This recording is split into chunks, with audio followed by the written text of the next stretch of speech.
Isa sa mga pinakamagandang naging sorpresa ng Kumusta ay ang ibang side ni Ji Chang-wook na bihirang makita ng kanyang mga tagahanga.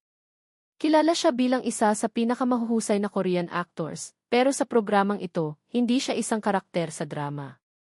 Isa siyang taong handang matuto, makisama, at maranasan ang isang kulturang matagal nang nagbibigay sa kanya ng suporta. Sa mga pinakabagong episodes, mas kapansin-pansin ang naging pagbabago ni Ji Chang-wook kumpara noong unang araw niya sa restaurant. Noong una, makikita ang kanyang pagiging tahimik at maingat sa bawat kilos. Pinagmamasdan muna niya ang takbo ng trabaho at nakikinig sa mga paliwanag ng kanyang mga kasama. Ngunit habang lumilipas ang bawat araw, unti-unti siyang naging mas komportable at mas naging aktibo sa bawat gawain. Isa sa mga pinakanakakaantig na bahagi ng programa ay ang paraan ng kanyang pakikitungo sa mga customer. Hindi mahalaga kung gaano siya kasikat bilang artista.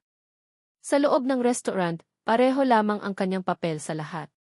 Nagsisilbi siya ng pagkain, nagliligpit ng mga mesa, at nakikipag-usap sa mga bisita ng may paggalang at ngiti. Maraming viewers ang humanga dahil kitang-kita ang kanyang pagiging mapagpakumbaba. Habang mas tumatagal ang programa, mas lumalalim din ang samahan niya sa kanyang mga Filipino co-stars. Sa mga simpleng tawanan habang naghahanda ng pagkain, sa mga biruan kapag may nagkakamali sa trabaho, at sa mga kwentuhan pagkatapos ng mahabang araw, makikita kung paano nabuo ang isang tunay na pagkakaibigan. Hindi naging hadlang ang magkaibang wika, dahil ang respeto at pagtutulungan ang naging tulay upang mas lalo silang maging malapit sa isa't isa. Isa rin sa mga sandaling tumatak sa maraming manonood ay ang pagiging bukas ni Ji Chang-wook sa kulturang Pilipino. Hindi siya nag-atubiling tikman ang iba't ibang pagkain, matuto ng ilang salitang Filipino, at alamin ang kwento sa likod ng bawat putahe. Ang kanyang pagiging interesado sa mga bagong karanasan ang lalong nagpalapit sa kanya sa mga Pilipinong nanonood ng programa. Sa mga huling episodes ng season, ramdam na rin ang emosyon ng buong cast habang papalapit ang pagtatapos ng kanilang paglalakbay. Ang restaurant na minsang puno ng kaba noong unang araw ay naging lugar ng masasayang alaala. Si Ji Chang-wook, na noong una ay tila nag-adjust pa sa bagong kapaligiran, ay isa na ngayon sa mga pinakaaktibong miyembro ng grupo. Ang kanyang mga ngiti at tawanan kasama ang buong cast ay naging ilan sa mga pinakapaboritong eksena ng mga viewers. Marami ring fans ang nagsabing ang Kumusta ang isa sa mga programang nagpakita ng tunay na personalidad ni Ji Chang-wook. Sa halip na makita lamang siya bilang bida sa mga sikat na drama, nakita nila ang isang taong marunong makinig, marunong makisama, at hindi nahihiyang gawin ang mga simpleng responsibilidad. Ang mga katangiang ito ang lalong nagpataas ng paghanga sa kanya, hindi lamang bilang artista, kundi bilang isang tao.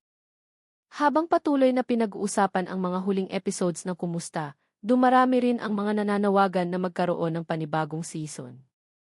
Marami ang umaasang muling makikita si Ji Chang-wook sa isang katulad na proyekto dahil sa magandang chemistry niya sa buong cast at sa positibong epekto ng programa sa mga manonood.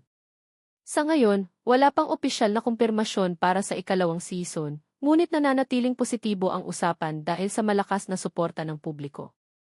Sa bawat episode ng Kumusta, hindi lamang ipinakita ni Ji Chang-wook ang kanyang kakayahan sa harap ng kamera.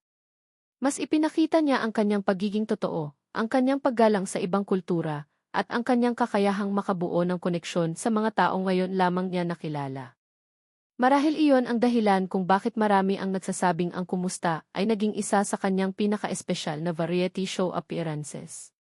Hindi dahil sa laki ng produksyon, kundi dahil sa mga simpleng sandaling naging totoo, natural, at puno ng puso, mga alaalang tiyak na mananatili sa isipan ng mga manonood kahit matapos ang unang season.